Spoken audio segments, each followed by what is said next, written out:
Welcome back, everybody. Please excuse the short technical error. Of course, this is BattleNet's error and not our fault. We have Elcheris versus Slavik again. This is Game 2. Elcheris has picked Scrap Station on this match, as he did, in fact, lose the first game. With me casting today is Splinter again. Hello, Splinter. Hi, Hazard. No surprise, really, by the map choice. Scrap Station is a Zerg favorite map through and through, so definitely no surprise that Elcheris decided to choose this map. It's going to be an uphill battle for Slavik, as I do believe Slavik is the weaker player mechanically, so in the longer game he's in trouble, and this map does lead to a longer game. However, maybe we'll see some interesting strategies at Slavik once again. Right, as you saw from the last game, even though Elcheris did lose what seemingly was fairly horrible, he was gearing up for the late game. He was getting that third hatch. He had a good amount of drones. He just was caught completely off guard by that oddly timing. Of course, you get that free Overlord scout until they get their core up, and you just basically get to sit on top of them and scout them for free. It's a pretty good deal. Yeah, definitely he's going to know what's happening. Also, both players decide to scout extremely early on, afraid of cheese.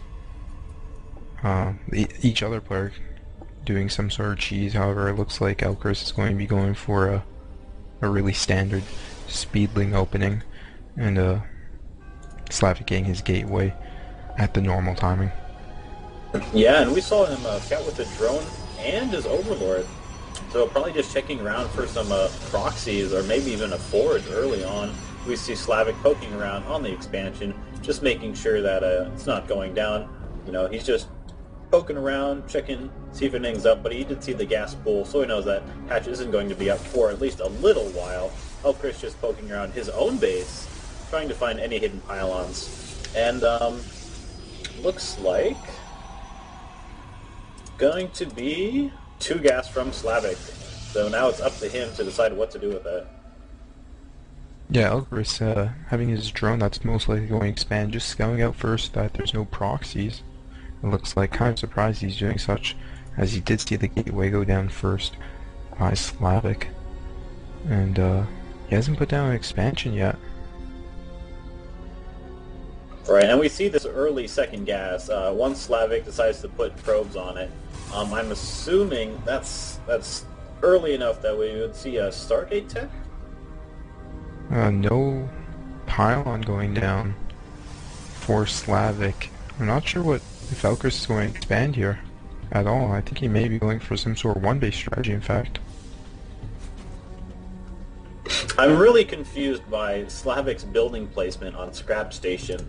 You see he is getting a sentry out as his second unit, but he keeps adding on gateways all around his nexus instead of the front of his ramp.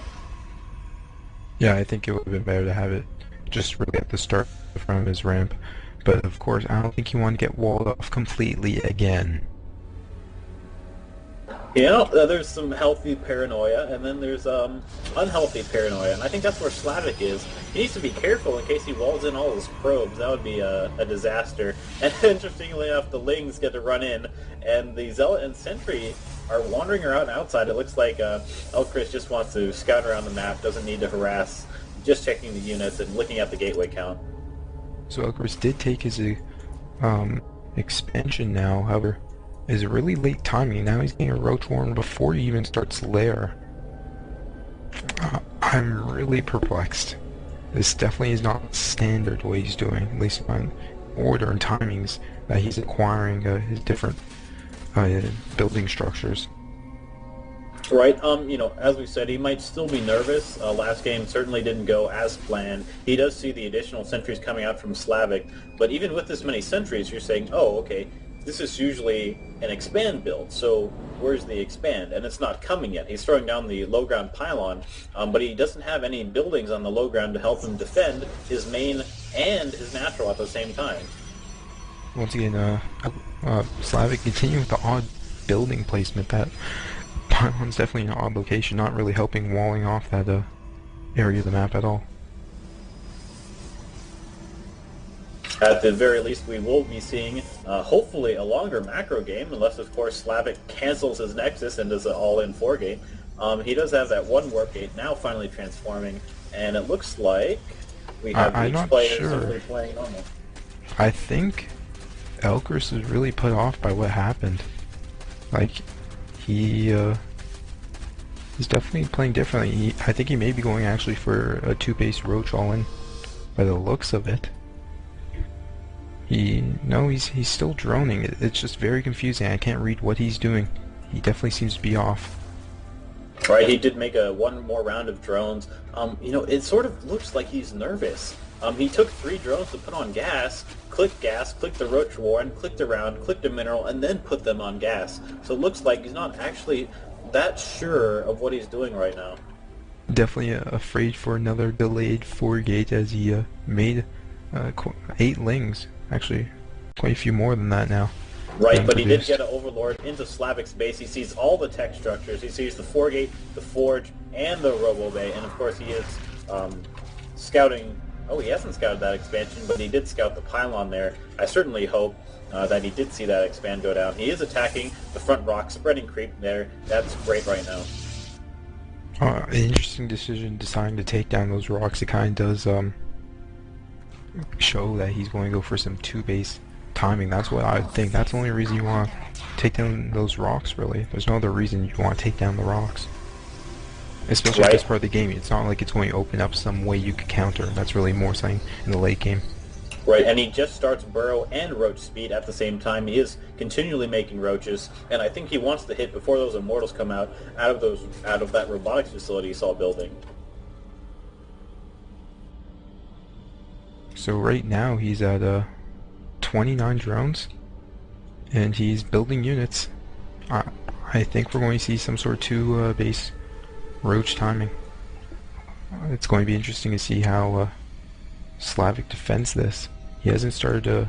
Looks like he's going to not get any Immortals, just going straight for Colossi.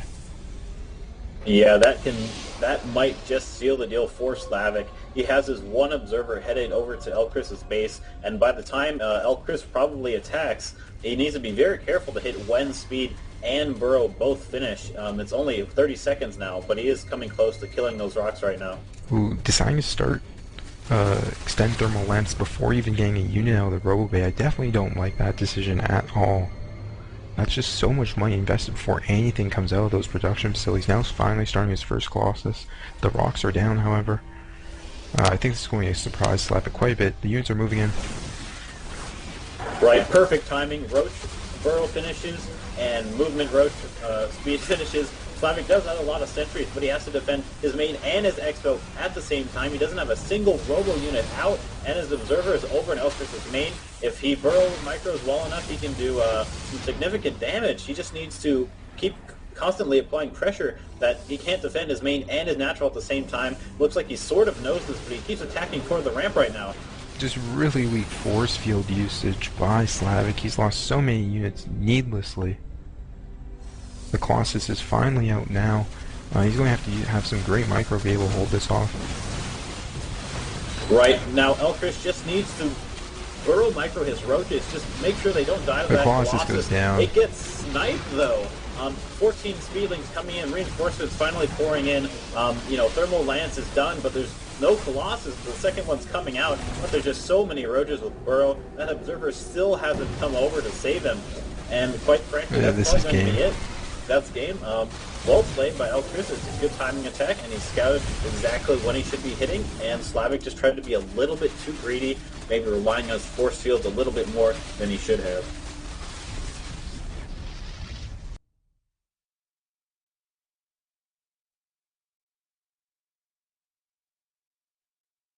Still, just 29 drones. Like, man, that's not a lot.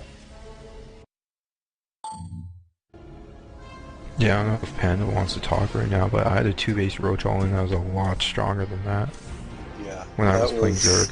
Like, that was a horrible 2-base Roach all-in. Like, mine had a few more drones in there and had more units at that time as well.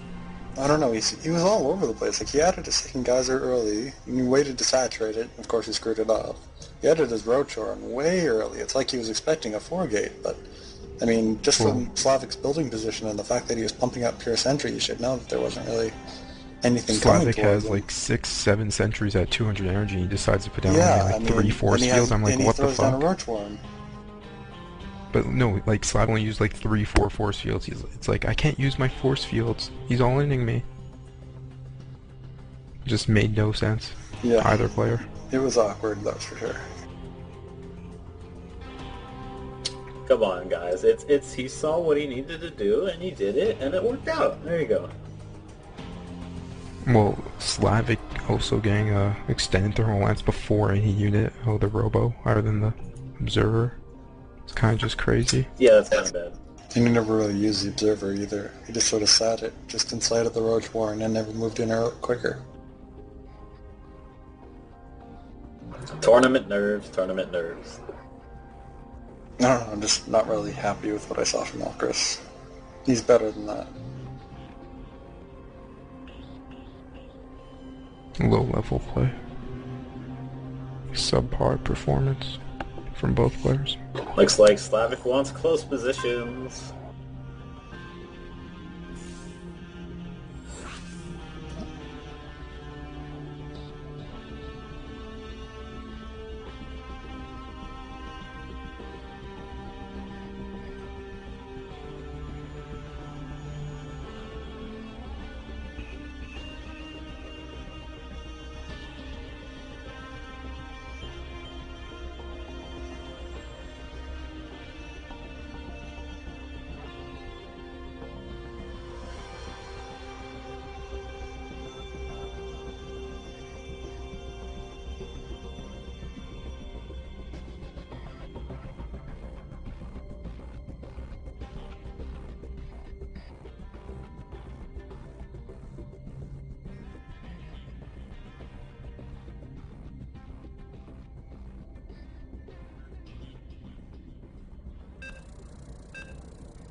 Welcome everyone to Game 3 between Elcheris and Slavik. This is Slavik's map choice, of course, and it looks like he might have gotten what he wanted. We have close spots on meta. It is a ZVP. With me on this game is Splinter. Welcome, Splinter. Well, close positions. I expected 2-gate out of Slavik, and I tried practicing, I think 2-3 games with Elcheris, how to defend 2-gate. He finally did by the 3rd game. However, Protoss isn't my main race, so if Slavik does 2-gate, it's going to be close. If Elcheris can hold it off, he's definitely not that adept at defending it. Right. Slavik's game versus Mardil, it was also the 3rd game. He did get close spots on meta, and he did, in fact, do a 2-gate, and I would not be surprised if that's exactly what he did this game. He's going to scout very early. Luckily, Elcheris is sending that that drone out, and will scout Slavik. He should know from the timing that there is close spots, and it's, how did he defend the 2-gate with you in practice?